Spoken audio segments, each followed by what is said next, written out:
Clip number 733۔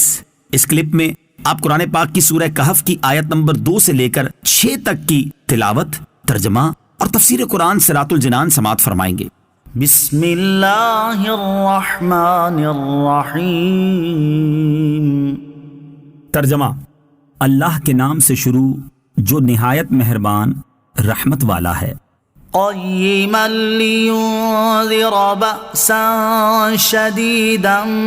من لدنہ ویبشر المؤمنین الذین یعملون الصالحات ان لهم اجرا حسنا ماکثین فیہ ابدا وَيُنذِرَ الَّذِينَ قَالُوا اتَّخَذَ اللَّهُ وَلَدًا۔ ترجمہ: لوگوں کی مصلحتوں کو قائم رکھنے والی نہایت معتدل کتاب، تاکہ اللہ کی طرف سے سخت عذاب سے ڈرائے اور اچھے اعمال کرنے والے مومنوں کو خوشخبری دے کہ ان کے لیے اچھا ثواب ہے جس میں ہمیشہ رہیں گے، اور ان لوگوں کو ڈرائے جو کہتے ہیں کہ اللہ نے اپنا کوئی بچہ بنایا ہے۔ قیمن، لوگوں کی مصلحتوں کو قائم رکھنے والی نہایت معتدل کتاب۔ تفسیر صراط الجنان میں ہے، اس آیت اور اس کے بعد والی 2 آیات کا خلاصہ یہ ہے کہ قرآن مجید بندوں کی دینی اور دنیاوی مصلحتوں کو قائم رکھنے والی انتہائی معتدل کتاب ہے، اور اسے اس لیے نازل کیا گیا ہے تاکہ میرے حبیب صلی اللہ تعالی علیہ وآلہ وسلم اس کتاب کے ذریعے اللہ تعالیٰ کی طرف سے کافروں کو سخت عذاب سے ڈرائیں اور اللہ تعالیٰ کی رضا کے لیے اچھے اعمال کرنے والے مومنوں کو خوشخبری دیں کہ ان کے لیے اچھا ثواب یعنی جنت اور اس کی نعمتیں ہیں جس میں وہ ہمیشہ رہیں گے۔ اور قرآن کریم کو اس لیے نازل کیا گیا ہے تاکہ وہ اس کے ذریعے یہودیوں اور عیسائیوں وغیرہ ان لوگوں کو ڈرائیں جو کہتے ہیں کہ اللہ تعالیٰ نے اپنی کوئی اولاد بنائی ہے۔ ما لهم به من علم ولا لآبائهم كبرت كلمة تخرج من أفواههم إن يقولون إلا كذبا۔ ترجمہ: اس بارے میں نہ تو وہ کچھ علم رکھتے ہیں اور نہ ان کے باپ دادا، کتنا بڑا بول ہے جو ان کے منہ سے نکلتا ہے، وہ بالکل جھوٹ کہہ رہے ہیں۔ ما لہم بہ من علم ولا لآبائہم،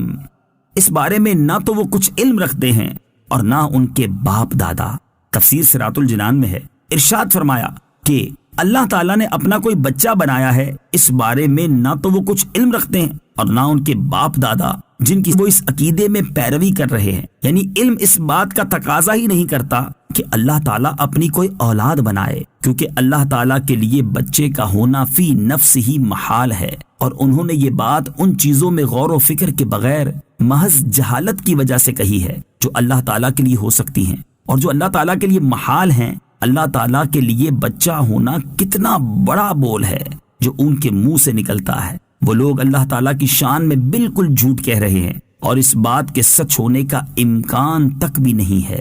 فَلَعَلَّكَ بَاخِعٌ نَفْسَكَ عَلَىٰ آثَارِهِمْ إِن لَّمْ يُؤْمِنُوا بِهَٰذَا الْحَدِيثِ أَسَفًا۔ ترجمہ: اگر وہ اس بات پر ایمان نہ لائیں تو ہو سکتا ہے کہ تم ان کے پیچھے غم کے مارے اپنی جان کو ختم کر دو۔ علی آثارہم، ان کے پیچھے۔ تفسیر صراط الجنان میں ہے، نبی کریم صلی اللہ تعالی علیہ وآلہ وسلم چونکہ کفار کے ایمان نہ لانے پر نہایت رنجیدہ رہتے تھے اور اس کے لیے بہت زیادہ کوشش کرتے تھے، اس پر اس آیت میں نبی کریم صلی اللہ تعالی علیہ وآلہ وسلم کے قلب مبارک کی تسلی فرمائی گئی ہے کہ آپ ان بے ایمانوں کے ایمان سے محروم رہنے پر اس قدر رنج و غم نہ کیجیے اور اپنی جان پاک کو اس غم سے ہلاکت میں نہ ڈالیے کہ وہ قرآن پاک پر ایمان نہیں لاتے۔ تاجدار رسالت صلی اللہ تعالی علیہ وسلم کا جذبہ تبلیغ۔